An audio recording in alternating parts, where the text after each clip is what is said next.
Smart farming is one of the things we're encouraging at J. Kusenga Farm. And today I am here to educate you on the nitty-gritties of smart farming and one of the ways to maintain water in the farm. When it rains, it pours. And when it pours, it comes to trenches. Trenches is the secret to retaining water in your farm. Now, when you dig trenches as big as this, you will have water because it retains water. And we are encouraging you. People ask, why is Machakos a dry place but you have apples in the farm? Why is Machakos a dry place and you say you have water? We have water because we have various irrigation methods in the farm, and one of the irrigation way is trenches. Now, when you dig a trench, it retains water for a very long time. Hii ni mtaro yenye tunachimba the deepest as you can. Tuchukue maji kutoka kwa barabara, tukuja tuistore hapa, then after iko hapo kwa maji ndio inaanza kukunywa polepole kwa hizi miti.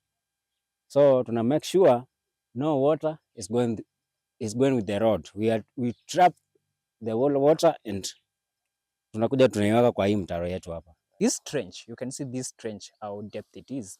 So we are tapping all the water from the road and bringing it to the farm, making it irrigate the whole farm through sipping. The water sips just through the underground. So this is very key for those who are growing food crops in the arid and semi-arid areas. Kama uko na shamba kubwa unaweza chimba kama feet kama 6 kwenda chini. Kama ukiweka unaweza pia dam liner inaweza kusaidia kama maji ya kunyunyuzia kama hizi sukuma ziko hapa. So hii yangu ni 4 meters, width nimeweka 1 meter. This is very key because it holds water for almost a month and something. So it's very key. Despite irrigation, you have to do it daily, but this one can hold water for like 1 month and it continues sipping on the ground. And it makes the lower land even more fertile and more wet. Maji inaweza after imejaa maji inaweza kaa for 6 months. Kama umeweka dam liner chini. Kama ni hivyo, kama sijaweka hii yangu inaweza run 1 month, inaweza run kama iko na maji. That is all from us today on smart farming. If you have any questions, you can ask. If you want to visit the farm so that we can guide you on how to do it, you can visit the farm.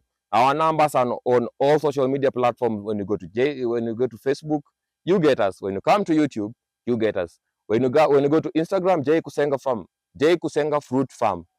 If you have any queries, just inbox. You can send an email, and we will be there to help you. We are here to guide you so that we have an economy full of organic fruits, organic vegetables, anything organic we encourage.